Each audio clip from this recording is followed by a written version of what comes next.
ချမ်းသာစွာအိပ်ဆက်ရခြင်းနဲ့လောကလူတွေပြောနေကြတဲ့ချမ်းသာစွာအိပ်ဆက်ရခြင်းဆိုတာနဲ့ဘုရားမြတ်စွာဟောကြားတော်မူခဲ့တဲ့ချမ်းသာစွာအိပ်ဆက်ရခြင်းဒီအိပ်ဆက်ရခြင်းနှမျိုးဟာ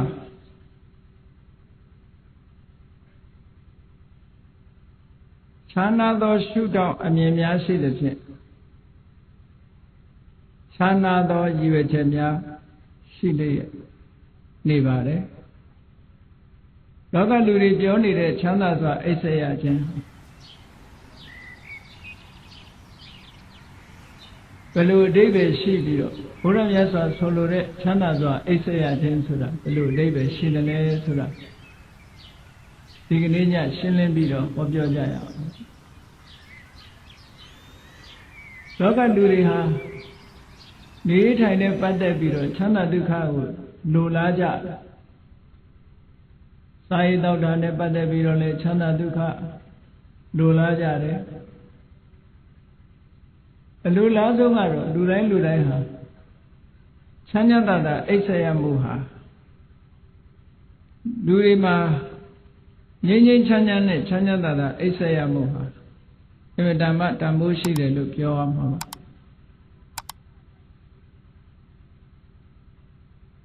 ဒါနဲ့ပတ်သက်ပြီးတော့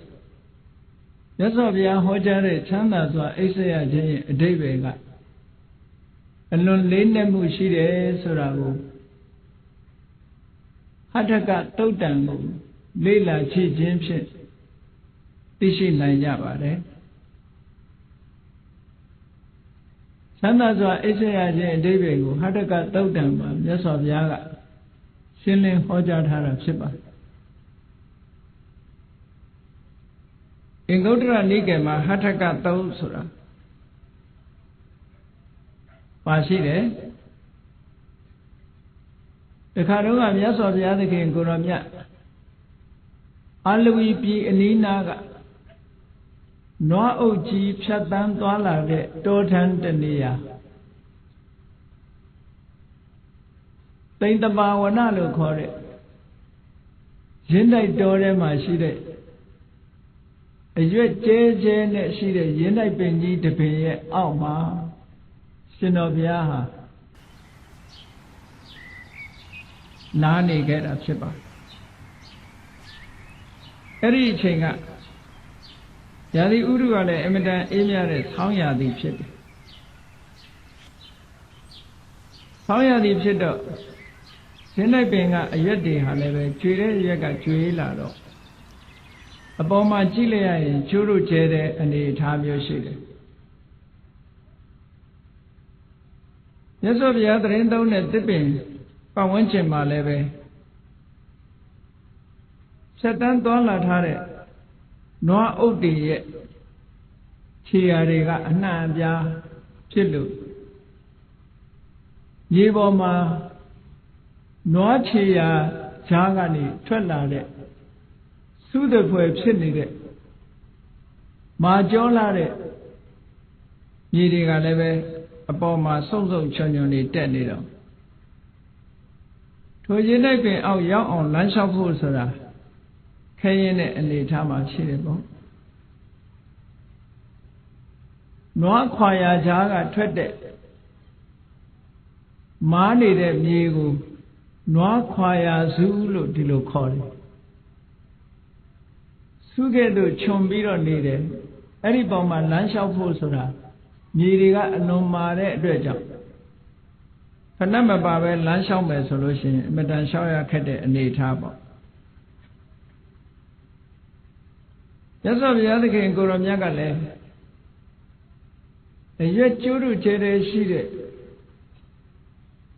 ရင်းနိုင်ပင်ကြီးရဲ့အောက်မှာမြက်ကလေးတွေခင်းပြီးတော့မြက်ဖြာလေးပေါ်မှာထိုင်နေတာတပါးတဲ့အာလူဤပြည်နားမှာအဲ့ဒီလိုသတင်းသုံးနေတဲ့အချိန်နန်းနေစောစောအာလူဤမြို့ထဲကနေထွက်ပြီးတော့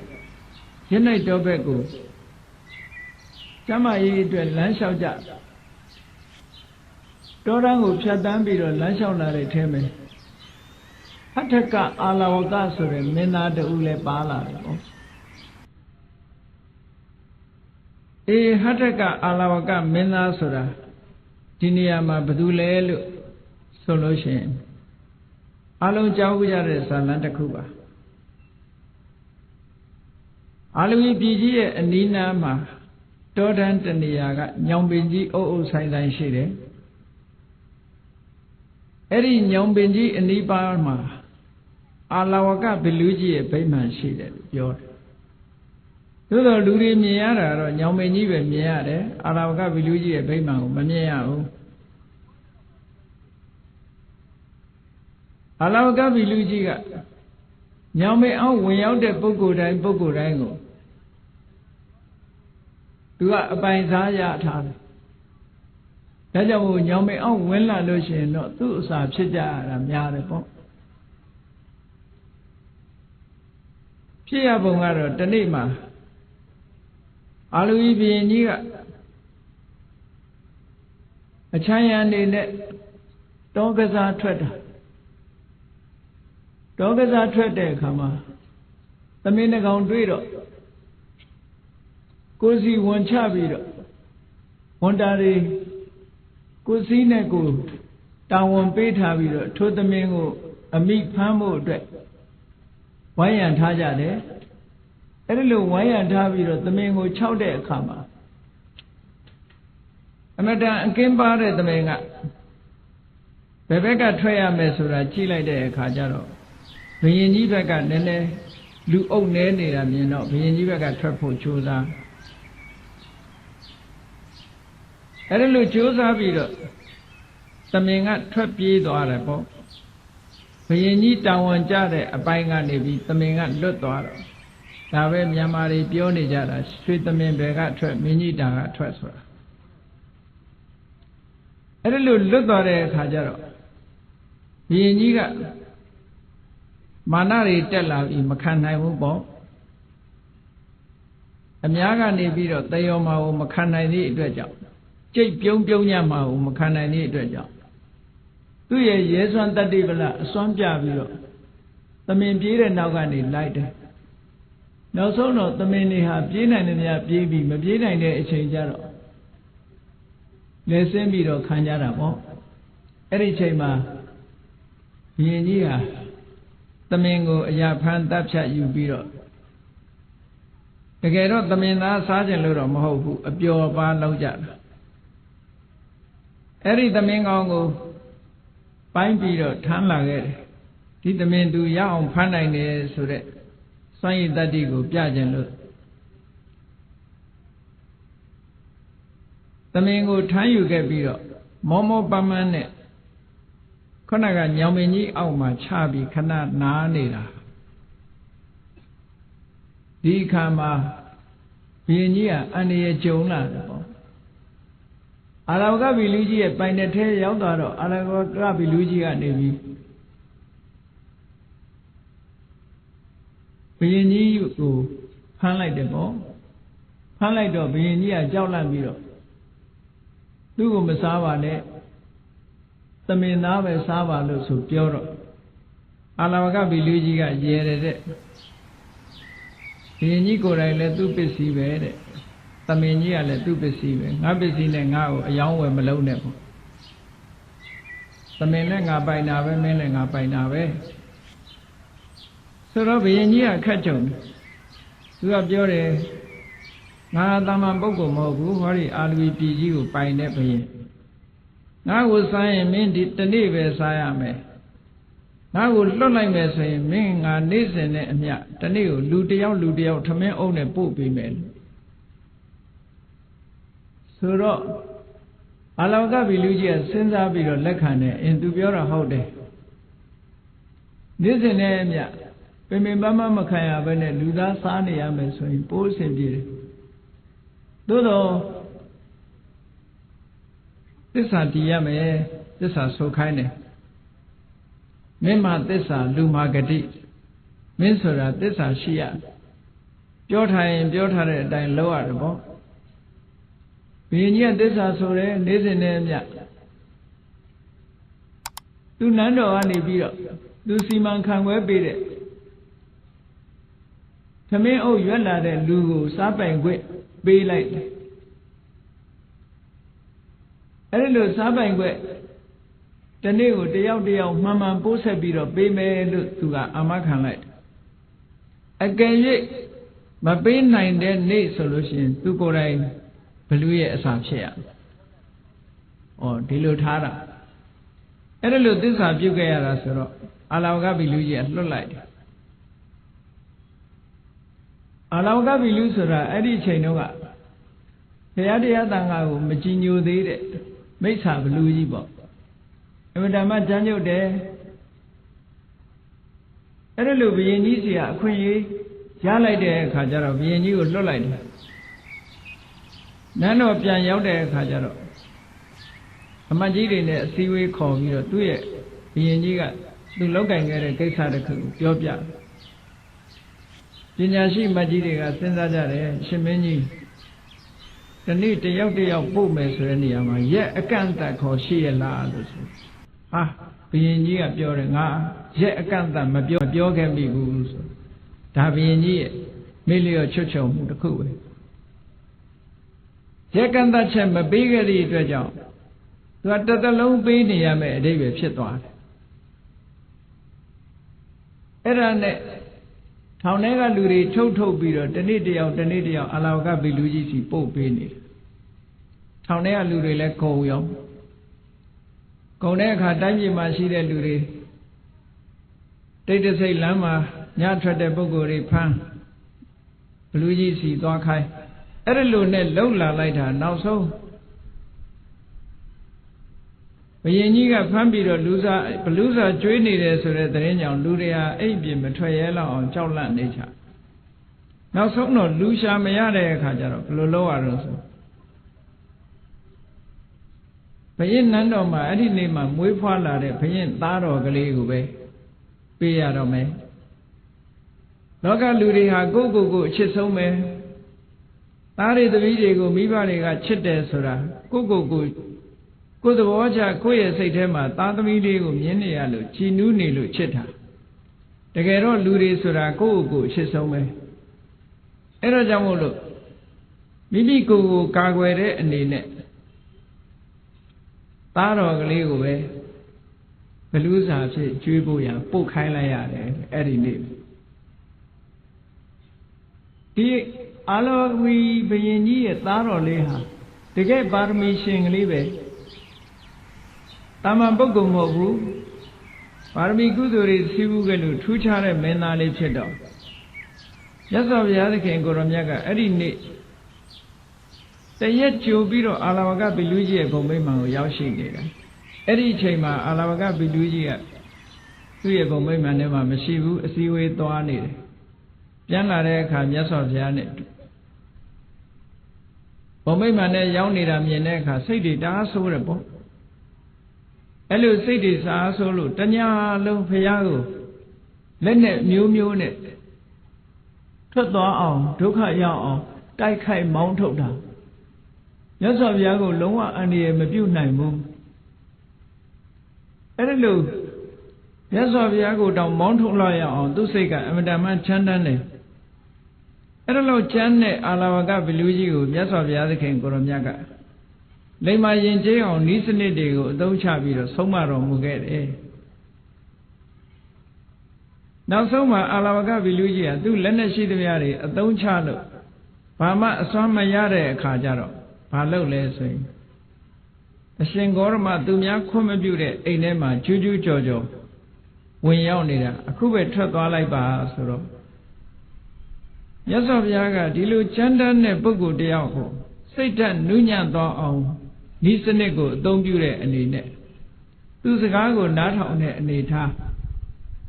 သူ့ကိုဆန့်ကျင်မဲ့မလုပ်ဘူးအေးမင်းကမနေစေခြင်းဘူးဆိုရင်သွားတာပေါ့ဆိုဘုရားကထားသူစိတ်ထဲမှာဘလို့ထင်တော့တညလုံးကထွက်သွားအောင်ကြိုးစားလိုက်ရတာအမျိုးကြိုးစားတာမရဘူးပေါ့အခုကျတော့လေပြောလို့ဆိုလို့လွယ်သားပဲမနေနဲ့သွားဆိုထသွားတာပဲဆိုတော့အဲ့တော့ငါပြောတဲ့အတိုင်းလှုပ်တာဟုတ်မဟုတ်သိရအောင်လို့ရှင်ဂေါရမပြန်ဝင်ခဲ့ပါအောင်ဆိုတော့ မင်းကဝင်စေခြင်းဝင်ခဲ့တာပေါ့ဆိုမြတ်စွာဘုရားကပြန်ဝင်လာနောက်တစ်ခါထွက်သွားပါအောင်ဆိုထွက်သွားလိုက်တယ်ဝင်လာခဲ့ပါအောင်ဆိုဝင်လာဘာဖြစ်လို့မြတ်စွာဘုရားကဘလူးခိုင်းတာတွေလုပ်နေရတယ်လဲလို့ဆိုအင်မတန်စိတ်ကြမ်းတဲ့ဘလူးကြီးဟာစိတ်ဓာတ်ကလေးနုညံ့သွားအောင်လိုက်လျောစွာကျင့်ကြံကြုတ်ကုတ်အားထုတ်တယ်ဒီနည်းစနစ်ကလေးတွေကတကယ်မှန်ကန်တဲ့နည်းစနစ်ကလေးတွေပဲစိတ်ကြမ်းတဲ့ပုဂ္ဂိုလ်တွေစိတ်ဓာတ်နုညံ့သွားအောင်လုပ်တဲ့နေရာမှာသူတို့နဲ့လိုက်လျောညီတွေဆန့်ကျင်ဘက်မလုပ်ဖဲနဲ့သူတို့နဲ့လိုက်လျောညီတွေနေတာထိုင်တာဟာလည်းပဲကြမ်းတမ်းတဲ့ပုဂ္ဂိုလ်တယောက်ကိုနုညံ့သွားစေတယ်တဲ့အေးနောက်ကြတော့ကြမ်းတမ်းတဲ့ပုဂ္ဂိုလ်ဆိုတာကြမ်းတမ်းတဲ့စိတ်ကိုသိပ်ပြီးတော့မစွန့်နိုင်ဘူးအတော်အသင့်နုညံ့သွားတဲ့အခါနောက်တစ်ချိန်ကျတော့သူ့အတွေးကဘလို့တွေးတော့ဒီတစ်ခါရဟန်းဂေါရမထွက်သွားရင်တော့ခြေတော်နှစ်ချောင်းကင်ပြီးတော့ဂင်းငါမြေဟိုဘက်ကန်းထီအောင်ပြစ်မယ်လို့စိတ်ကူးတယ်အဲ့ဒါလို့စိတ်ကူးပြီးတော့ရဟန်းဂေါရမသူ့ဗိမာန်ထဲကထွက်သွားလိုက်ပါလို့ဆိုတော့မြတ်စွာဘုရားကအစွမ်းတတ္တိပြတဲ့အနေနဲ့ငါမထွက်နိုင်ဘူးတဲ့ဘာဖြစ်လို့တုံးဆိုတော့မင်းကငါ့ကိုထွက်သွားလို့ရှိရင်ခြေနှချောင်းကင်ပြီးတော့ဟိုဘက်ပြစ်မယ်လို့မင်းစိတ်ကူးနေတယ်ဆိုသူအံ့ဩသွားတယ်။အော်ငါတွေးတာတောင်သိပါလား။အင်မတန်တကိုးကြီးတဲ့ပုဂ္ဂိုလ်ပါလားလို့စိတ်ဝင်စားလာတာ။ဩအဲ့ဒီအချိန်မှာမြတ်စွာဘုရားကငါ့ကိုခြေနှချောင်းကင်ပြီးတော့ဟိုဘက်ပြစ်နိုင်တဲ့ပုဂ္ဂိုလ်ဆိုတာလောကမှာမရှိဘူးဆိုပြီးတော့ပြောဒါဖြင့်အရှင်ဂေါရမကိုပု္ပ္ပာမေးမယ်မဖြေနိုင်လို့ရှိရင်အရှင်ဂေါရမနှလုံးသားကိုခွဲပြစ်မယ်လို့ကျမ်းမ်းတဲ့စကားဆိုပြန်တဲ့အခါမြတ်စွာဘုရားငါရဲ့နှလုံးသားကိုခွဲနိုင်လောက်အောင်မင်းမစွမ်းတတ်တိမရှိဘူးအေးမင်းမေးခြင်းနဲ့ဆိုရင်တော့မင်းမေးတာတွေငါအကုန်ဖြေမယ်လို့အဲ့ဒီလိုခွင့်ပြုတဲ့အခါမှာမိကုန်းနေမေးတာသူမေးတဲ့မိကုန်းတွေကကတ္တဗဘုရားလက်ထက်တုန်းကအမေးနဲ့အဖြေနှမျိုးစလုံးရှိခဲ့တယ်ဒါကတ္တဗမြတ်စွာဘုရားလက်ထက်တုန်းကအမေးနဲ့အဖြေနဲ့ရှိခဲ့တယ်အဲ့ဒီရှိခဲ့တဲ့ထဲမှာအဖြေတွေမိကုန်းတွေရဲ့အဖြေတွေကပျောက်သွားတယ်မိကုန်းတွေပဲကျန်တယ်ဒါကြောင့်မို့ဒီမိကုန်းတွေကိုသူကသိချင်နေတယ်ဘာတွေလဲဆိုတာအဲ့ဒါကြောင့်မို့အဲ့ဒီမှာမေးလိုက်တာဒီနေရာမှာမိကုန်းနဲ့အဖြေကိုတော့ဘုန်းကြီးတို့မပြောရပါဘူးနော်ဘဝအရေးစိတ်အေးရလေအောင်ဆိုတဲ့တရားထဲမှာဘုန်းကြီးတို့ဟောထားတဲ့အထဲမှာရှိပါတယ်အဲ့ဒီမိကုန်းနဲ့အဖြေတွေအကြောင်း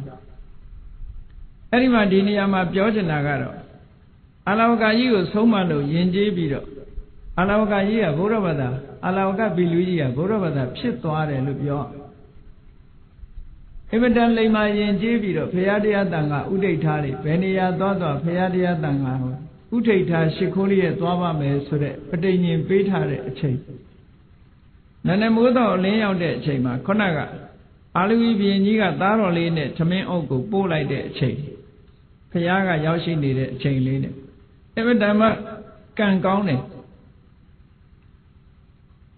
ဒီမင်းသားလေးဟာအကယ်၍သာမြတ်စွာဘုရားရောက်ရှိပြီးတော့မနေဘူးဆိုရင်ဘလူးစားခံရမယ့်အနေအထားမျိုးရှိတယ်ပေါ့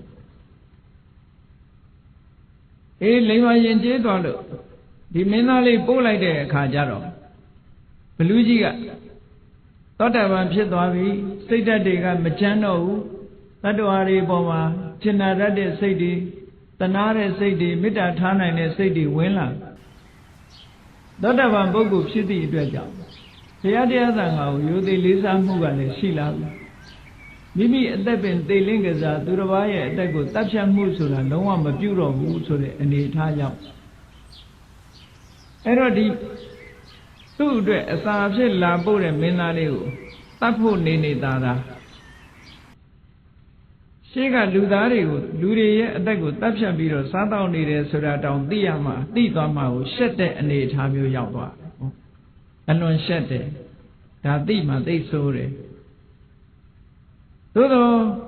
မြတ်စွာဘုရားနဲ့အတူတူထိုင်းနေတဲ့အချိန်မှာမြတ်စွာဘုရားအနီးနားမှာထိုင်းပြီးတော့လိမ္မာရင်ကျေးစွာနေတဲ့အချိန်မှာဘလူးကြီးကိုမင်းသားလေးနဲ့သမင်းအုပ်ကိုလာပြီးတော့ဆက်တာတဲ့အခါမှာဘလူးကြီးက မင်းသားလေးကိုလှမ်းယူလိုက်ပြီးတော့မြတ်စွာဘုရားကိုလှူဒန်းလိုက်တယ်တဲ့အဲ့တော့ဒီမင်းသားလေးဟာ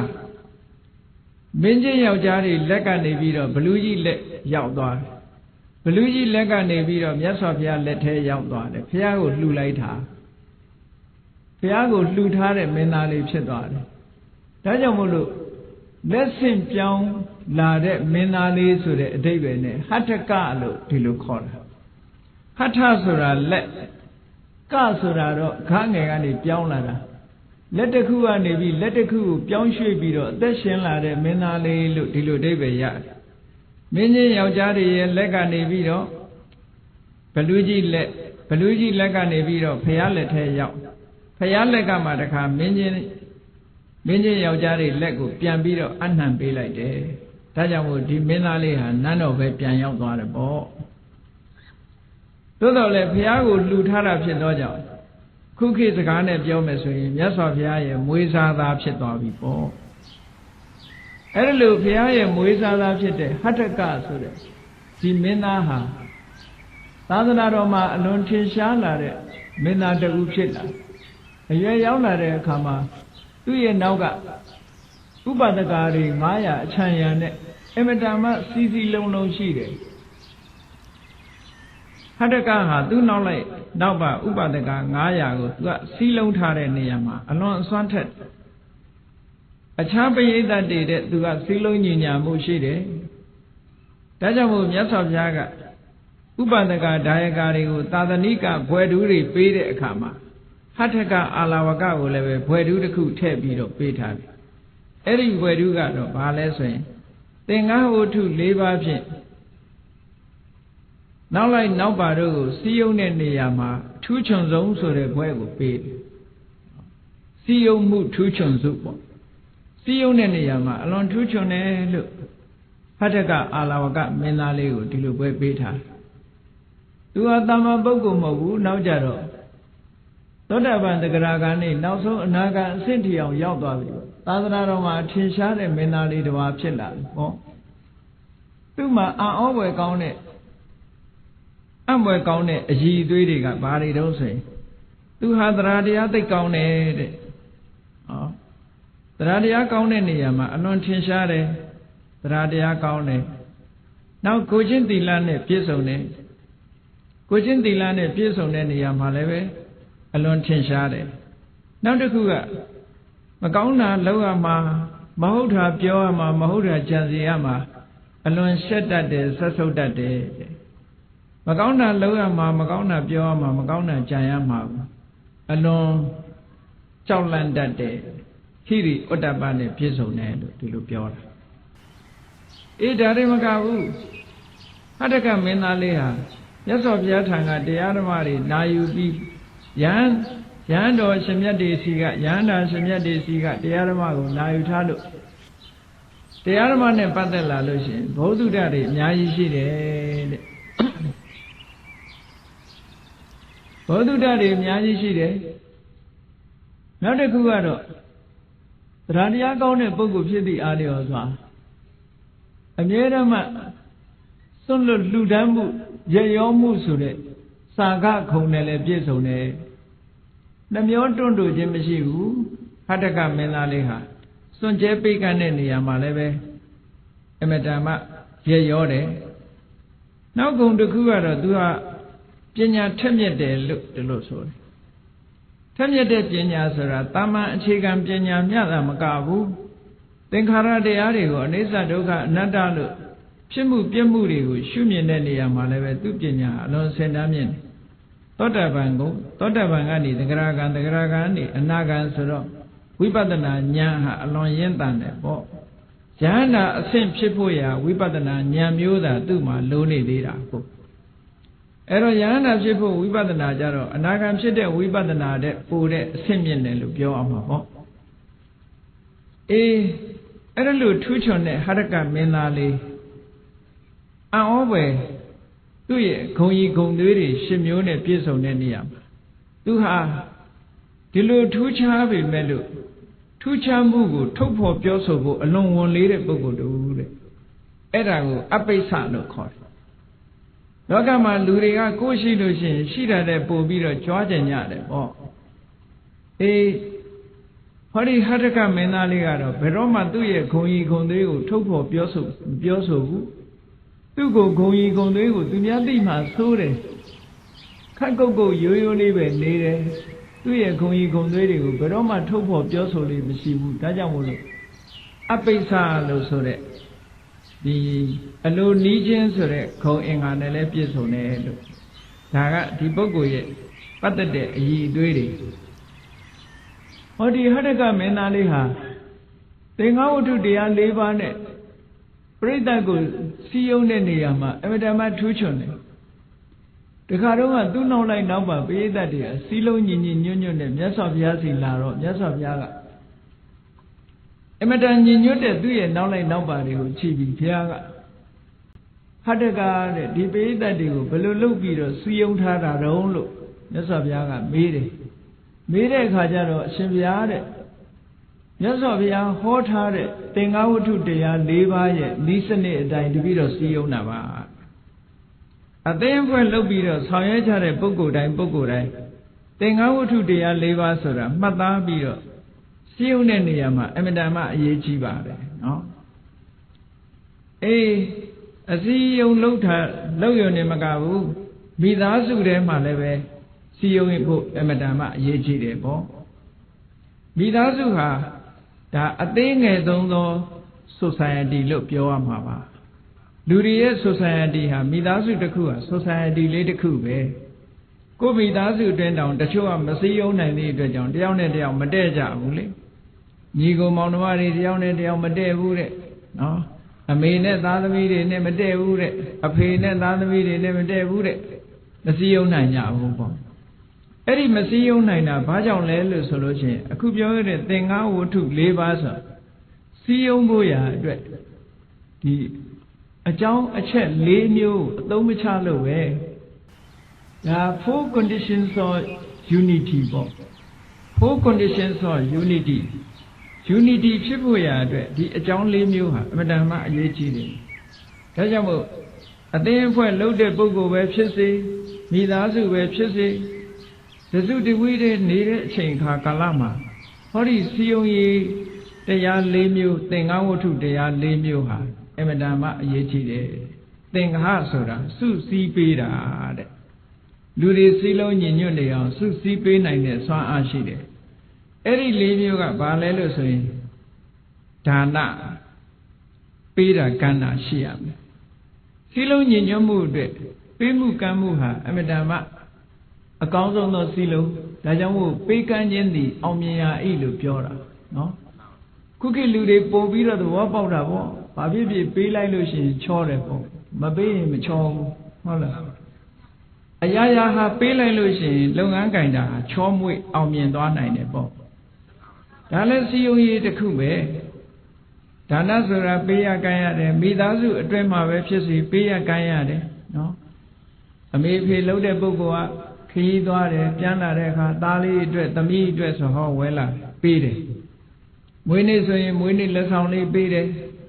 သားသမီးတွေမွေးနေ့ဆိုရင်မွေးနေ့လက်ဆောင်လေးပေးတယ်လူကျင်နာလေးတွေဝယ်ပေးတယ်ဝယ်ပေးရင်ဟောသားသမီးကလည်းအမေကိုပိုချစ်လာတယ်အဖေကိုပိုချစ်လာတယ်ဟောသားသမီးဘက်ကကြည့်လို့ရှိရင်လည်းအမေအဖေကိုဘယ်တော့မှပြစ်မထားဘူးဟင်းကောင်းလေးတစ်ခွက်ချက်ရင်အမေအိမ်ပို့ပေးတယ်အဖေအိမ်ပို့ပေးတယ်ဟောအမေကြိုက်တတ်တဲ့အစာလေးအဖေကြိုက်တတ်တဲ့အစာလေးဟောတယ်လို့ပေးတာအော်ဒီအဝတ်ကလေးကတော့အမေနဲ့တော်တယ်ဒီအဝတ်ကလေးကအဖေနဲ့တော်အော်မိဘဆိုတာသားသမီးကပေးပြီဆိုလို့ရှိရင်ဂုံယူပြီးတော့တပြပြဒါသားလေးကပို့လိုက်တာဒါကသမီးလေးကပို့လိုက်တာနဲ့ဆိုပြီးတော့ပေးလိုက်တာဆိုပြီးဂုံယူလို့မဆုံးဘူးအေးဒါကြောင့်မလို့ဒါဟာစီယုံရေးတစ်ခုပဲစီယုံတယ်ဆိုတာမေတ္တာနှောင်ကြိုးတဲပေးတာပဲတယောက်နဲ့တယောက်မေတ္တာချင်းစီးလုံးပြီးသွားတာဒီအဓိပ္ပာယ်ကိုပြောတာလူတွေကတဦးနဲ့တူမေတ္တာနှောင်ကြိုးဖြစ်ထိန်းထားနိုင်မှသာလဲစီယုံမှုဆိုတာမပြိုကွဲနိုင်ဘူးတဲ့မိသားစုအတွင်းမှာလည်းပဲဒီမေတ္တာနှောင်ကြိုးမေတ္တာကြီးထွားလာအောင်လုပ်တဲ့နည်းစနစ်ဟာအခုလိုတန်ဖိုးတွေမကြီးလာပေမဲ့လို့ပေးမှုကမ်းမှုလေးကိုမပြတ်လုပ်ပေးရတယ်တဲ့ ဇနီးမောင်နှံနှစ်ဦးဆိုလို့ရှိရင်လဲနော်ယောက်ျားလုပ်တဲ့ပုဂ္ဂိုလ်ကဇနီးကိုလက်ဆောင်ပန္နာပေးတာသူကြိုက်တတ်တဲ့အစာလေးပေးတာဝဲလာတာတဦးနဲ့တဦးဟာမေတ္တာနှောင်ကြိုးကပို့ပြီးတော့ခိုင်မြဲလာတယ်အဲ့ဒါလို့တဦးတူကျင်နာမှုတွေနဲ့ပေးကြကမ်းကြပြီဆိုလို့ရှိရင်ဟောဒီဌာနပေးကမ်းခြင်းသည်အောင်မြင်ရာဤဆိုတဲ့အတိုင်းအရေးကြီးဆုံးသောစီလုံးရေးတစ်ခုဖြစ်ပါတယ်အပေါင်းအသင်းထဲမှာအသင်းအဖွဲ့ထဲမှာတဦးတူဟာပေးရတယ်ကမ်းရတယ်အဖွဲ့အသင်းတစ်ခုလှုပ်ထားလို့ရှိရင်ကိုယ့်အိမ်မှာစားစရာရှိဟေးလာကြဟေးတို့အဖွဲ့ဝင်တွေခေါ်ပြီးတော့ကျွေးတယ်ညံ့ညံ့တာရှယ်ယာလှုပ်ကြတယ်အဲ့ဒီလိုလှုပ်ခြင်းဖြင့်ပို့ပြီးတော့စီလုံးမှုတွေရလာနိုင်တယ်ပေါ့ဒါနဆိုတာရှိတာတခါတရံဒါလေးနဲ့လုံလောက်ပြီလားလို့ဆိုမလုံလောက်သေးဘူးပေးယုံကမ်းယုံလေးနဲ့မလုံလောက်သေးဘူးဒါကြောင့်မို့ဒုတိယတစ်ခုမြတ်စွာဘုရားကထပ်ဖြည့်ဟောတယ်ဒါကဘာလို့ဆိုပေယဝိဇ္ဇာကျင်နာတဲ့စကားပြောဖို့ယဉ်ကျေးတဲ့စကားပြောဖို့ချစ်ခင်ပွေရာစကားပြောဖို့လိုအပ်သေးတယ်တချို့ကပေးတာတဲ့ဒီစကားပြောတဲ့အခါမှာကျင်ကျင်နာနာယဉ်ကျေးကြီးပြောတာကိုကိုယ်သဘောကျအဲ့ဒါလို့ယဉ်ကျေးကြီးသဘောကျတော့ဒီအတွက်ကြောင့်မြတ်စွာဘုရားကပေးမှုကမ်းမှုအပြင်တဲ့ပြောဆိုဆက်ဆံတဲ့အခါမှာအကိုအရွယ်ဆိုရင်အကိုလို့ခေါ်ရမယ်ညီလေးအရွယ်ရဆိုရင်ညီလေးလို့ခေါ်ရမယ်အမအရွယ်ဆိုအမနော်တချို့ကျတော့မတန်မတာအရွယ်ကြီးခေါ်တာရှိသေးတယ်ကိုယ်ရဲ့ငယ်သားနဲ့အန်တီလို့သွားခေါ်ရင်ရံဖြစ်ခံမှာပဲအဲ့ဒါနော်ကိုယ်နဲ့ဓာတ်တူကြီးသွားပြီးဦးလေးလို့ခေါ်လို့ရှိရင်လည်းဒုက္ခပေးမှာပဲအဲ့ဒါမျိုးသူတန်ရာလေးခေါ်ပြီးတော့ယဉ်ကျေးကျေးပြောဆိုဆက်ဆံမယ်ဆိုလို့ရှိရင်စီလုံးမှုဟာပို့ပြီးတော့အောင်မြင်လာနိုင်တယ်ဒါကြောင့်မို့မြတ်စွာဘုရားကဒုတိယလောက်ရမှာကပေယဝိဇ္ဇာတဲ့စီယုံရေးအတွက်ချစ်ခင်ပွဲရာရှင်ကျေးတဲ့စကားမျိုးနဲ့ပြောဆိုဆက်ဆံနောက်တစ်ခုအသုံးပြုရမယ့်စီယုံရေးတစ်ခုကဘာလို့ဆိုအဋ္ဌစရိယအဋ္ဌဆိုတာအကျိုးသို့မဟုတ်ကိစ္စစရိယဆိုတာပြုလုပ်ပေးတာတစ်ဖက်သားမှာကိစ္စရှိလို့ရှိရင်ကြည့်ပြီးတော့မနေဘူးတို့တော့မအားသေးဘူးမသွားနိုင်ဘူးဆိုတာမလုပ်ဘူးကိုယ့်အလုပ်ကိုအသာပယ်ထားပြီးတော့သူ့တောင်းသူ့အလုပ်သူ့မှာအရေးကြီးတဲ့ကိစ္စရှိရင်ဝိုင်းဝန်းဆောင်ရွက်ပေးကြတစ်ဖက်သားရဲ့ကိစ္စကိုမနေတတ်ဘူးဝိုင်းပြီးတော့ဆောင်ရွက်ပေးတယ်ဆိုဟိုလူကကျေးဇူးတွေတင်လို့မေတ္တာတွေတက်ဝင်လာတယ်ပေါ့ဒါကြောင့်မို့အဋ္ဌစရိယဆိုတာလည်းအမှန်တန်အရေးကြီးတယ်ပေါ့တချို့ကချိုသာတဲ့စကားကိုပြောပြီးမဲ့လို့လက်မပါတာရှိသေးတယ်လေအလုံးလုံးเสียရှိတဲ့အခါကျတော့ရှောင်းဖဲနေလို့ရှိရင်ဒီလူကသူကိစ္စရှိရင်သာသူများကိစ္စရှိရင်ဘယ်တော့မှဆိုမလုပ်ဘူးခေါင်းတိတ်နေတတ်တယ်ဆိုတဲ့အမြင်နဲ့စီယုံရေးဟာပြက်ပြားသွားနိုင်တယ်ဒါကြောင့်မို့မနေဘူးသူများကိစ္စရှိရင်ဝိုင်းဝန်းကူညီဆောင်ရွက်ပေးမှုအဋ္ဌစရိယဆိုတာလည်းပဲစီယုံရေးအတွက်အရေးကြီးတဲ့အရာတစ်ခုဖြစ်တယ်ပေါ့နောက်ဆုံးတစ်ခုကတော့ဘာလဲဆိုရင်တမာဏတ္တတာလူတွေဟာတဦးနဲ့တူဆက်ဆံတဲ့အခါမှာဓာတ်တူဆက်ဆံဖို့လိုအပ်တယ်တချို့ကတော့မတူမတန်လှုပ်တတ်တယ်မတူမတန်လှုပ်ပြီးတော့အထင်သေးပြီဆိုလို့ရှိရင်မေတ္တာလေးခံသွားနိုင်တယ်ပေါ့ကိုယ်တည်းဘလောက်ပဲငယ်မတူမတန်သဘောမထားဘူးအလေးထားတယ်တန်ဖိုးထားတယ်တန်ဖိုးထားပြီးတော့ဆက်ဆံတယ်မိမိနဲ့ကိုယ်တူထားတယ်အဲ့ဒါလို့မိမိနဲ့ဓာတ်တူထားပြီးတော့ဆက်ဆံတတ်ပြီဆိုလို့ရှိရင်စီယုံမှုဟာအောင်မြင်တယ်ဒါကြောင့်မို့မြတ်စွာဘုရားကဒါနပေယဝိဇ္ဇာအဋ္ဌစရိယတမာဏတ္တတာတဲ့အဲ့ဒီ၄မျိုးဟာတကယ်စီယုံရေးကောင်းတဲ့နေရာမှာ၄မျိုးဖြစ်တယ်ပေါ့ဟောဒီစီယုံရေး၄မျိုးမှာအသုံးမပြုဘူးဆိုလို့ရှိရင်တဲ့မိသားစုအတွင်းတောင်မှမိဘဟာသားသမီးရဲ့အကျိုးမခံစားရတတ်ဘူးမိဘပင်ဖြစ်နေကြစားသားသမီးကမိဘကိုပြစ်ထားတတ်တယ်သားသမီးကမိဘကိုပြစ်ထားသလိုမိဘကလည်းသားသမီးကိုပြစ်ထားအချင်းချင်းအစီမကူကြဘူးပေါ့ဒီလိုဖြစ်တတ်တယ်တဲ့ဒါကြောင့်မို့မြတ်စွာဘုရားကအဲ့ဒီစီယုံရေး၄မျိုးဟာဘယ်လောက်ထိအရေးပါတယ်လဲလို့ဆိုလို့ရှိရင်မြင်းလဲတို့လှဲတို့ဘိန်းကျွတ်မသွားအောင်ဘေးကနေပြီးတော့ဂလန်ကလေးတတ်ထားတာနဗံဆောင်လို့ခေါ်တယ်အဲ့ဒီနဗံဆောင်လို့ပဲအမတန်မှအရေးကြီးတယ်တဲ့ ဆိုလိုတာခုခေတ်ကားဆိုရင်တော့ဒါနတ်ပေါ့နော်ဘိန်းကျွတ်သွားလို့ရှိရင်ဒီကားဟာဆက်သွားလို့မရတော့ဘူးပေါ့လောကကြီးဟာစင်စစ်မပြတ်စီယုံရေးဟာအောင်မြင်နေဖို့ရာအတွက်ဟောဒီ၄မျိုးဟာအမတန်မှအရေးပါတဲ့အခန်းကဏ္ဍရှိတယ်လို့ဒီလိုဟောလို့တာဟထကမင်းသားလေးကိုမြတ်စွာဘုရားကနေဒါလောက်များတဲ့ပရိသတ်ကိုဘယ်လိုစုစည်းထားတာတော့ဘယ်လိုစည်းရုံးထားတော့ဆိုတော့အရှင်ဘုရားဟောထားတဲ့ဒီသင်္ဃဝတ္ထုတရား၄ပါးအတိုင်းတပိတော့စည်းလုံးထားပါတယ်ဘုရားတဲ့သူစည်းလုံးပုံလေးကတစ်မျိုးလူတွေကို၄မျိုးခွဲလိုက်တယ်လူတွေကို၄မျိုးခွဲလိုက်တယ်တချို့ကပေးတာကမ်းတာကြိုက်တဲ့လူရှိတယ်အဲ့ဒီလိုပေးတာကမ်းတာကြိုက်တဲ့လူကိုဦးစားပေးပြီးတော့ပေးကမ်းတယ်ပေါ့အဲ့ဒီနည်းနဲ့စည်းရုံးတယ်တချို့လူတွေကပေးတာကမ်းတာကိုသိပြီးတော့တန်ဖိုးမထားဘူးစကားပြောရင်မာပြောရင်ဟုတ်လားမကြိုက်ဘူးချိုးချိုးသားသားပြောမှကြိုက်တဲ့လူမျိုးကြတော့ချိုးချိုးသားသားပြောပြီးတော့စည်းရုံးတယ်ပေါ့တချို့ကပေးတာကမ်းတာလည်းအဓိကမထားဘူးချိုးချိုးသားသားပြောတာလည်းအဓိကမထားဘူးကိစ္စဝိစ္စရှိလို့ရှိရင်ဝိုင်းကူလုပ်လို့ရှိရင်ကျေးဇူးတင်တတ်တယ်အဲ့ဒါကိုတန်ဖိုးထားတဲ့လူဆိုလို့ရှိရင်လည်းသူကိစ္စကိုခရီးတစ်ဆိုင်ဝမ်းဝမ်းဆောင်ရွက်ပေးတယ်အဲ့ဒီနည်းဖြင့်စည်းရုံးတယ်တချို့ကြတော့ပေးတာကမ်းတာလည်းအဓိကမထားဘူးချိုးချိုးသားသားပြောတာလည်းအဓိကမထားဘူးကိစ္စဝိစ္စဆောင်ရွက်ပေးတာလည်းအဓိကမထားဘူးသူအဓိကထားတာဘာတော့ဆိုရင်ကိုယ့်ကိုအထင်သေးမြင်သေးနဲ့ဆက်ဆံလာလို့ရှိရင်မခံနိုင်ဘူးတဲ့ဓာတ်နုထားပြီးဆက်ဆံတာကိုသဘောကျတယ်ဆိုတဲ့ပုံကိုယ်တွေကိုဓာတ်နုထားပြီးတော့ဆက်ဆံပါတယ်တဲ့ဟောတာအာလဝကမင်းသားလေးကပိဋကတ်ကိုစုစည်းနီးစည်းရုံးနီးပဲသူကအဲ့ဒါလို၄မျိုးခွဲပြီးတော့လူတွေရဲ့အကြိုက်အတိုင်းစုစည်းလိုက်တာနောက်တစ်ခုသူဖြည့်ဆွက်ပြီးတော့လျှောက်တာလေးတစ်ခုရှိတယ်အရှင်ဘုရားတဲ့လောကလူတွေဟာဒီလိုစည်းရုံးရုံနဲ့မကဘူးတဲ့လူတွေဟာတပည့်တော်စကားနားထောင်မို့ရလောက်နားထောင်မို့ရနောက်တစ်ခုအကြောင်းကတော့တပည့်တော်ကပစ္စည်းဥစ္စာချမ်းသာတဲ့မင်းသားတစ်ပါးတဲ့ဟုတ်တယ်လောကလူတွေက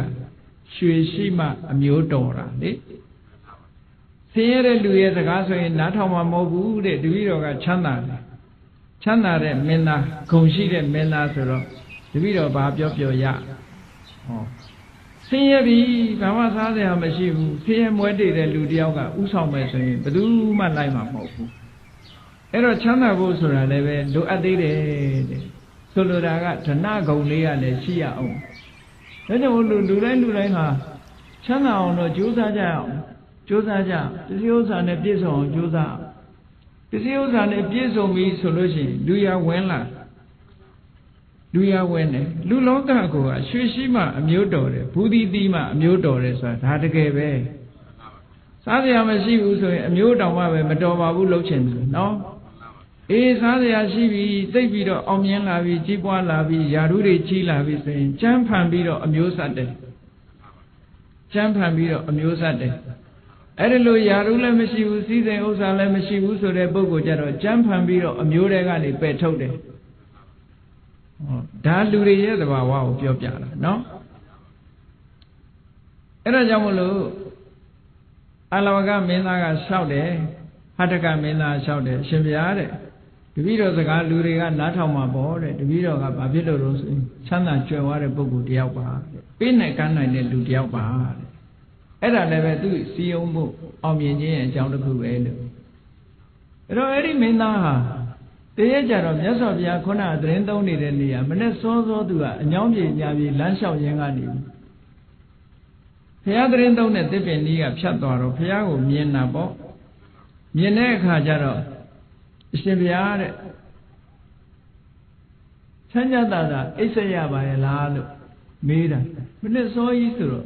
အဲ့ဒီညမြတ်စွာဘုရားအဲ့ဒီသစ်ပင်အောက်မှာပဲသတင်းသုံးတဲ့အနေထားရှိတယ်ပေါ့ဒါကြောင့်မို့မနေ့စောစောသူရောက်လာတဲ့အခါကျတော့ဘုရားထိုင်နေတာတွေ့တော့အရှင်ဘုရားညကချမ်းသာကျင်းရပါရဲ့လားလို့မေးလိုက်တာနော်ကျင်းတယ်ကိန်းဆက်တယ်ဆိုတဲ့ဗမာစကားကိန်းအောင်တယ်ဆိုတဲ့အလားအဲ့ဒီကိန်းကနေပြီးတော့ဘလို့ကြောင့်ကျင်းပြောင်းသွားတယ်လဲမသိဘူးနော်ကိန်းအောင်မွေးလျော်ဆိုတာတူဒီတနေရာဒီအာယုံမျိုးမျိုးစိတ်တွေမလွင်ပါစေပဲနဲ့တူဒီနေတာထိုင်တာကိုကိန်းအောင်တယ်လို့ဒီလိုအဓိပ္ပာယ်ရတယ် အဲ့ဒီကနေဆက်ပြီးတော့ဒီကိန်းနဲ့ချင်းနဲ့ဆိုတဲ့စကားလုံးကိုကြည့်ပြီးတော့ဘုန်းကြီးတွေလည်းဘယ်ချိန်ဖြစ်ဖြစ်တကားတွေကလာလို့ရှိရင်ရှင်ဘုရားကျိန်းနေသလားကြီးမေးတာဒါပေမဲ့အဓိပ္ပာယ်ကကျိန်းနေသလားဆိုအိတ်နေသလားဆိုဘုန်းကြီးရဲ့တဏီကုံအိတ်နေတဲ့အဓိပ္ပာယ်ရောက်တယ်ဘယ်ချိန်လာအဲ့ဒါတဘာတဲ့နေရင်တော့အရှင်ဘုရားကျိန်းနေတာလားနဲ့မေးကြတယ်နော်အဲ့ဒီကျိန်းနေတယ်ဆိုတဲ့အဓိပ္ပာယ်ကအိတ်နေတယ်ဆိုတဲ့အဓိပ္ပာယ်မဟုတ်ဘူးတဘာဒီကိန်းအောင်နေတယ်လို့ဒီလိုပြောတာနော်ပฏิတန်လာနဆိုတဲ့စကားလုံးကလာတာတဘာဒီကိန်းအောင်တယ်ဆိုတာအာယုတဘာစိတ်တွေမလွင့်ပွားရအောင်ထိမ့်သိမ့်ပြီးတော့ကမ္မထံဘာဝနာနဲ့နေမယ်ဒီလိုစိတ်ကိုအာယုန်နေတဲ့မှာထွေပြားပြီးတော့မသွားအောင်ကမ္မထံအာယုန်တစ်ခုတည်းနဲ့တမာရိလုပ်ငန်းတစ်ခုလုပ်ပြီးတော့နေတာမျိုးကိုကိန်းအောင်တယ်လို့ဒီလိုပြောတာနော်အခုတော့လူတွေဟာဒီအဓိပ္ပာယ်မဟုတ်တော့ဘူးဘုန်းကြီးကျိန်းနေတယ်ဆိုတော့ဘုန်းကြီးတွေကျိန်းတာဆိုအိတ်နေတာလို့အဓိပ္ပာယ်ယူတယ်အဲ့ဒီအဓိပ္ပာယ်ကတော့မမှန်ဘူးပေါ့နော်ကောင်းပြီဒီမင်းသားလေးကမေးတယ်မြတ်စွာဘုရားကိုတွေ့တဲ့အခါရှ िख ိုးဝှချပြီးအရှင်ဘုရားချမ်းချမ်းသာသာကျိန်းဆက်ရပါရဲ့လားဆိုတော့မြတ်စွာဘုရားဖြေတယ်အေးငါချမ်းချမ်းသာသာအိပ်ရပါတယ်တဲ့လောကမှာချမ်းချမ်းသာသာအိပ်ရတဲ့အထဲမှာငါဟာတယောက်ပါဝင်ဖြစ်ပါတယ်လို့ဘုရားဒီလိုမိတ်လိုက်တော့အဲ့တော့ तू ကဖြေစေချင်တာဟာအိပ်လို့မရဘူးညာအေးလိုက်တာ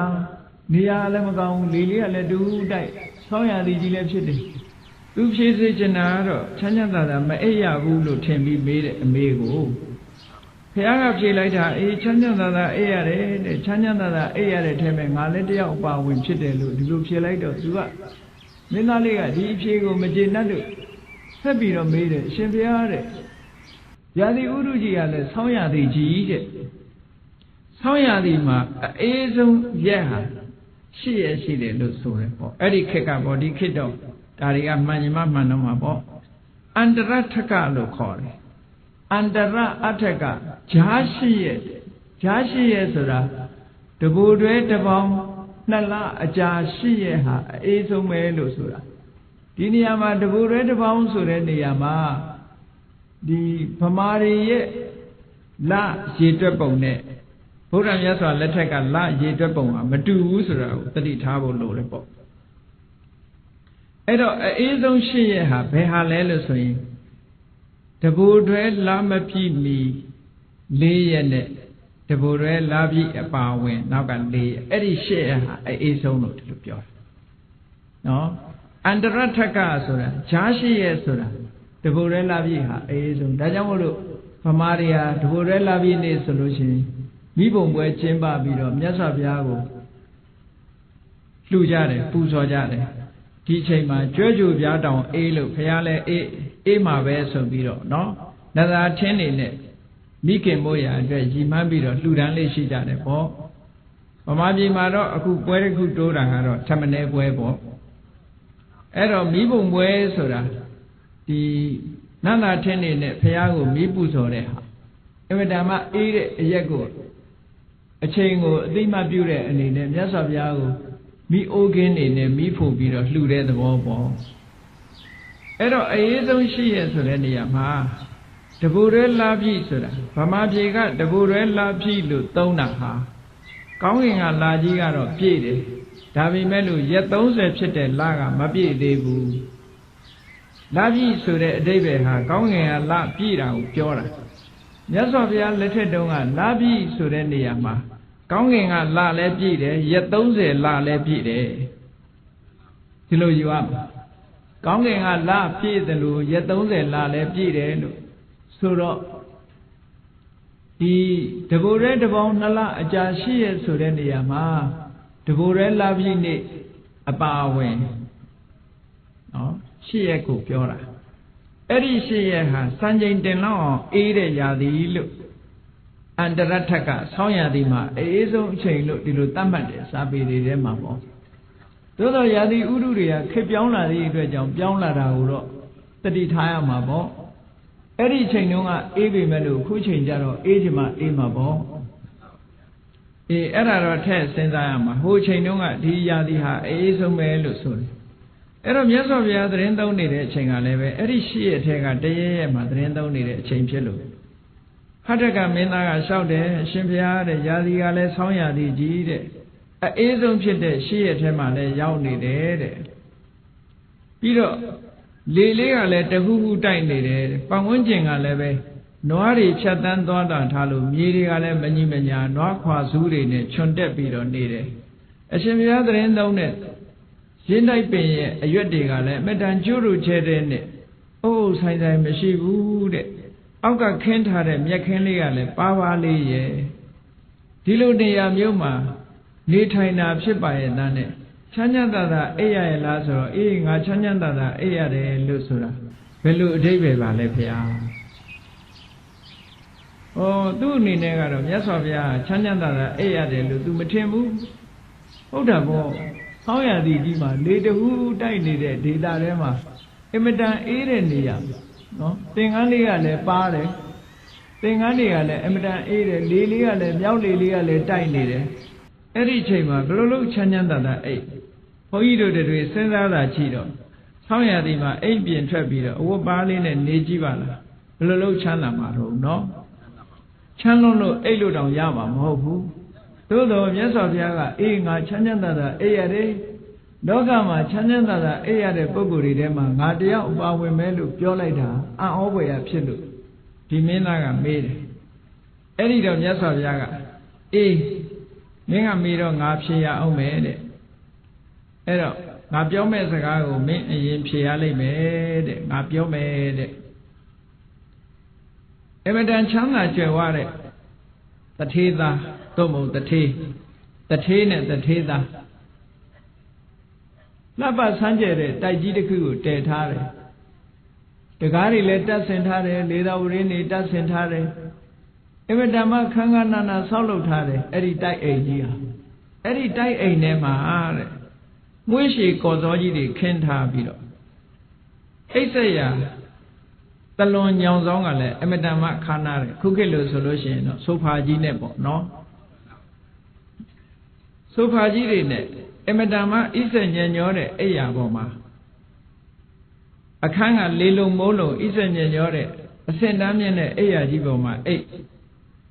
Bega Leve Sanili Yogani, Chayambido, Pusu needed, Tanya Lone Simigally Tontare. Edilu Ayamuma, Isaniare, the Tizaha. Mibalu tin the lead, Edilu, they Chanyanda, Ayamelu mintin the la, Siviare. Edilu season mune seated the Tida, Dilu Chini Muma Ayames, no. Alone Chanyanda, Ayama Pipa, Mina shout. Da Loga Ludiga, da has Rinja, the Lua Usama. Edilu Ayam Yuma, Elia Lucy, Zinja, the Lua Biojame, Chanyanda, Aya, the Lua Biojama. Do let any time she like it. Edidom Yasov Yaga, Chanyanda, Isaya Jan, David, Dimina Nale on Tapido Shimbia. Yasov Ya, Juru Jeren, Dibin Alma,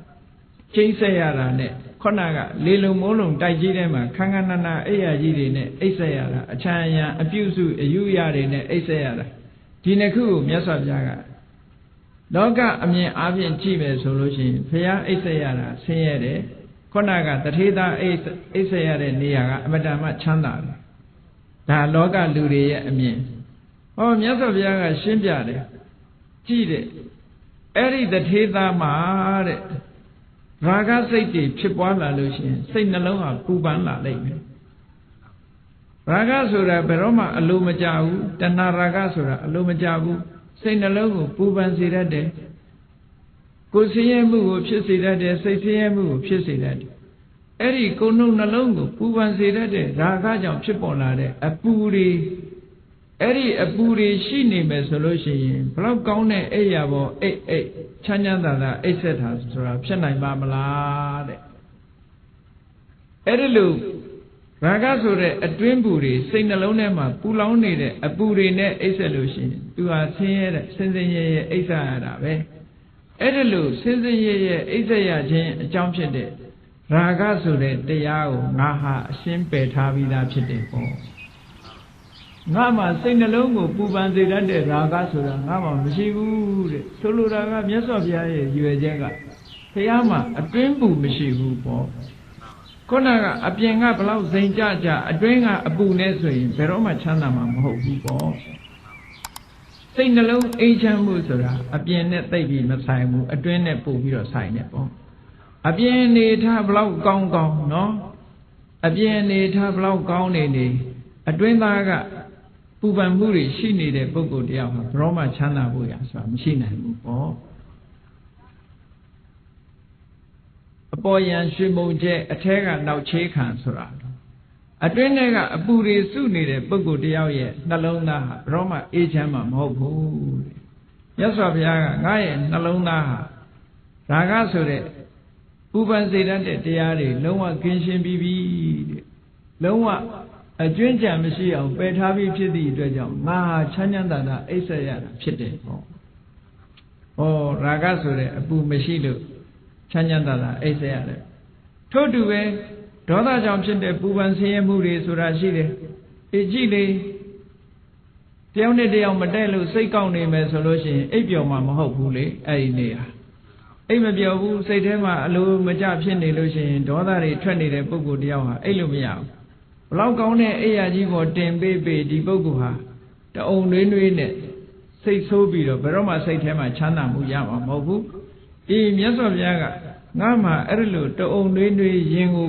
ပူနွေးစေတတ်တဲ့ပူလောင်စေတတ်တဲ့ဒေါသဆိုတာငါမှမရှိတော့ဘူးတဲ့လုံးဝဖယ်ရှားထားပြီးသားဖြစ်တယ်ဒါကြောင့်မို့လို့ငါရဲ့ရင်ဟာအေးနေတယ်ပေါ့အေးနေသည့်အတွက်ကြောင့်ငါဟာချမ်းချမ်းသာသာအေးရတယ်ထို့တူပဲမောဟအမှန်မသိတဲ့မောဟဟာလည်းပဲပြဿနာတွေကိုတက်စေတတ်တယ်ပြဿနာကိုတက်စေတတ်သည့်အတွက်ကြောင့်မောဟဟာလည်းပဲပူလောင်မှုကိုဖြစ်ပေါ်စေတတ်တဲ့သဘာဝတရားတစ်ခုပဲအဲ့ဒီပူလောင်မှုကိုဖြစ်စေတတ်တဲ့မောဟရှိနေတဲ့ပုဂ္ဂိုလ်တယောက်ဟာဘယ်တော့မှချမ်းချမ်းသာသာအိပ်ဆက်ရတာဆိုတော့ဖြစ်နိုင်ဘူးတဲ့အဲ့ဒီမောဟဆိုတဲ့တရားကိုငါတဏ္ဍာမှာအကျွင်းကြံမရှိအောင်ငါဖယ်ရှားထားပြီးသားဖြစ်တယ်ဒါကြောင့်မို့ငါရဲ့တဏ္ဍာမှာပူလောင်နှလုံးသားကိုပူလောင်စေတတ်တဲ့ရာဂဆိုတာလည်းမရှိဘူးဒေါသဆိုတာလည်းမရှိဘူးမောဟဆိုတာလည်းမရှိဘူးတခြားအကုသိုလ်တွေလည်းမရှိဘူးဒါကြောင့်မို့လို့နှလုံးသားကြည်လင်အေးမြပြီးတော့ငြိမ်းချမ်းနေတာအဲ့ဒါကြောင့်မို့လို့ငါရဲ့အိပ်ဆက်နားနေမှုဟာဘယ်နေရာပဲဖြစ်ဖြစ်အတွင်းကနှလုံးသားအေးချမ်းနေသည့်အတွက်ကြောင့်ဘယ်တော့ပဲဖြစ်ဖြစ်ချမ်းသာနေတာပဲလို့ဒီလိုဟောတာအဲ့တော့ဘုန်းကြီးတို့တွေကအပြင်ပံလေးကိုကြည့်ပြီးတော့ချမ်းသာတယ်လို့ပြောနေကြတာ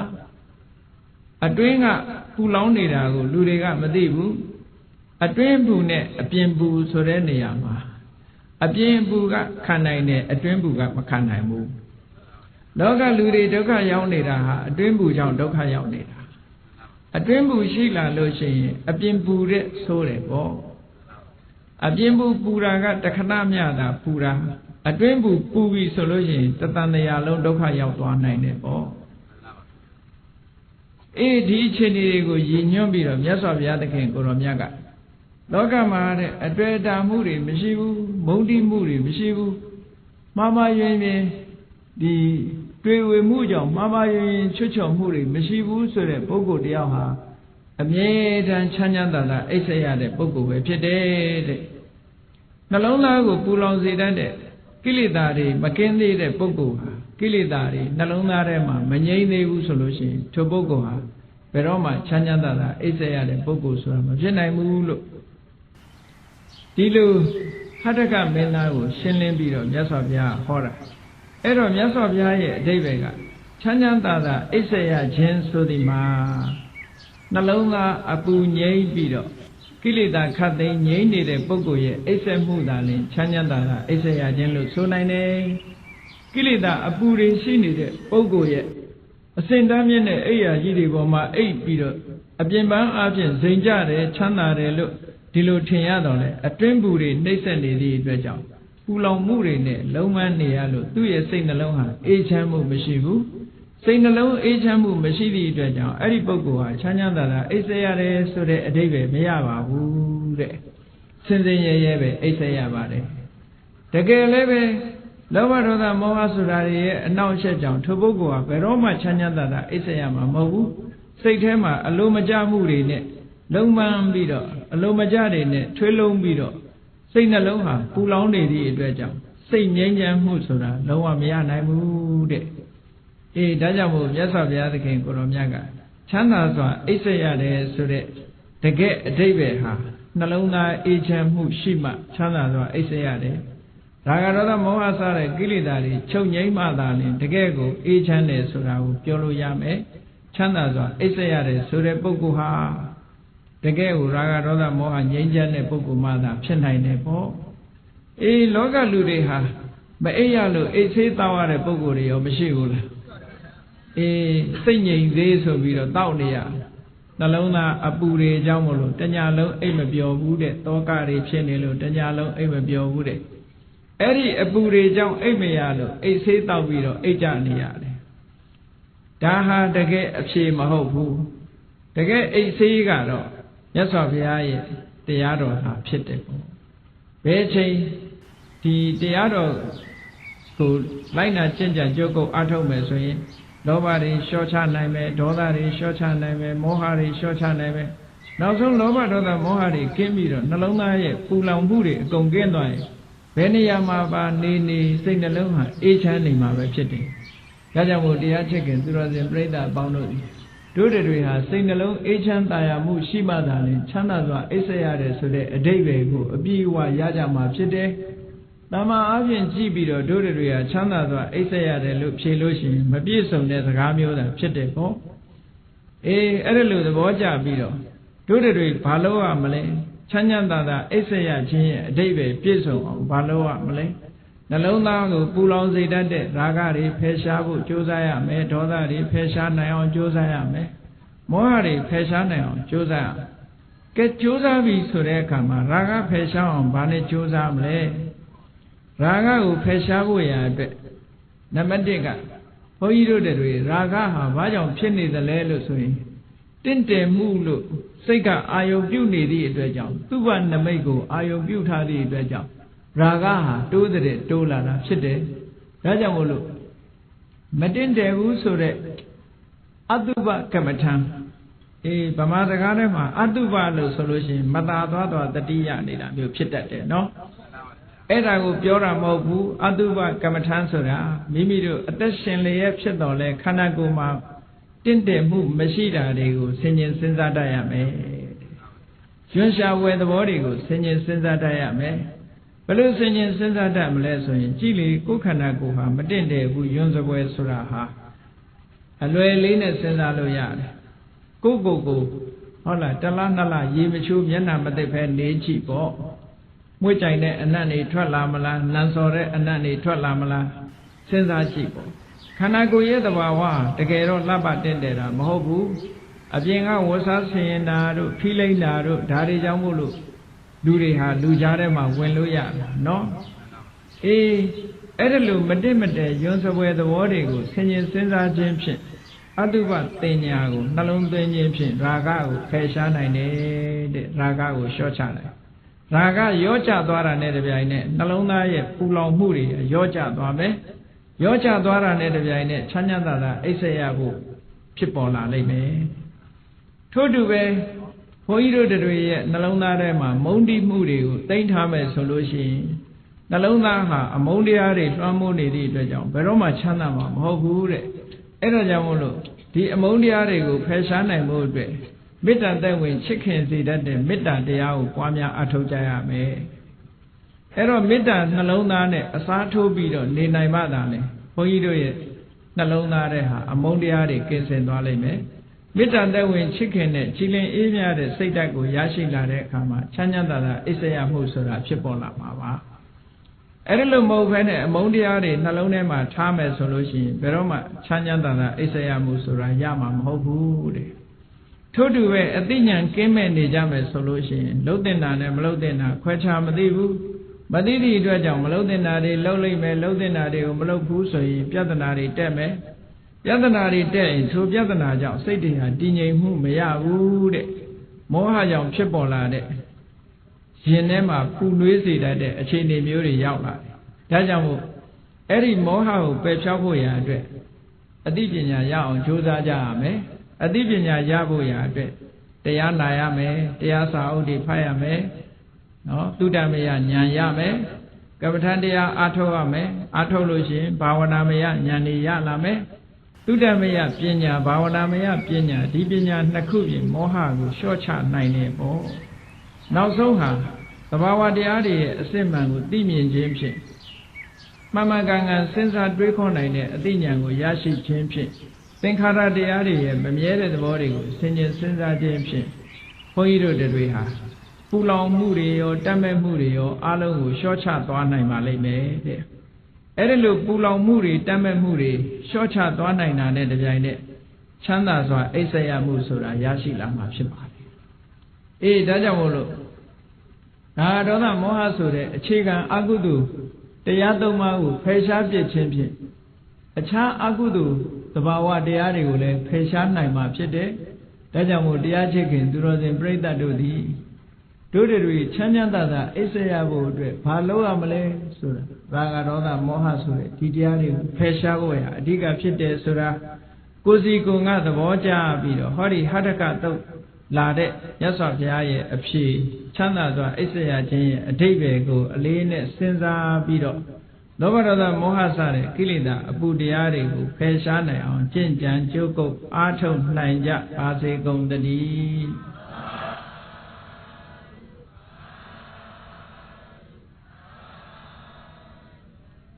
မေတ္တာပို့ရအောင်တတ္တဝါများစွာဘေးရန်ကွာချမ်းသာကြပါစေတတ္တဝါများစွာဘေးရန်ကွာချမ်းသာကြပါစေမေတ္တာရေချမ်းသုံးငါဖြံငြိမ်းချမ်းကြပါစေမေတ္တာရေချမ်းသုံးငါဖြံငြိမ်းချမ်းကြပါစေသက်ရှိချမ်းသာစိတ်ချမ်းသာလူရဆန္ဒပြည့်ပါစေသက်ရှိချမ်းသာစိတ်ချမ်းသာလူရဆန္ဒပြည့်ပါစေဖုံလန္တာဒုက္ခပင်ကစားမေတ္တာပုံနေတုသင်္ကမမနောတရတိတဗေတံဘဝယံတုဒုက္ခန္တကမေတ္တာပုံနေတုသင်္ကမစုပေါင်းပို့အပ်မေတ္တာတဟုရောင်ပြူပါဝင်းငွေလမင်းနှင့်ရောင်ချင်းရှဲယုံပေါင်းဆုံးရခြင်းကြောင့်သဗေတံကျင့်မဲ့ဥဒ္ဒုံလုံးစုံများစွာတတ္တဝါတို့ဤမနောတရာတိမြင့်မြတ်ဖြူစင်အေးကြည်လင်းသည့်ရေစဉ်ပြည်တင်းစိတ်နှလုံးတည်ဟုသောရေအိုင်ကြီးအတွင်း၌ဒုက္ခပင်ကစားစင်ထာဝရအိမြကြည်သာတာယာပွင့်လန်းချမ်းသာဒုက္ခတည်ဟုသောကုမုဒ္ဒရာကြာပန်တို့သည်ဖုံလန္တဝန္တာရှင်မြူဝုမုံလူလျက်ကြည်နုဘွယ်ကြုံဖူးပွင့်မြကုန်သည်ဖြစ်၍ဒုက္ခနကလေအောင်လေးတဲ့ရောရှက်သင်ပြပီတိတိဟုသောယနန်းတို့သည်ဘဝယံတုကောင်းစွာမသွေကြိုင်လိုက်၍နေကြပါစေကုန်သတည်း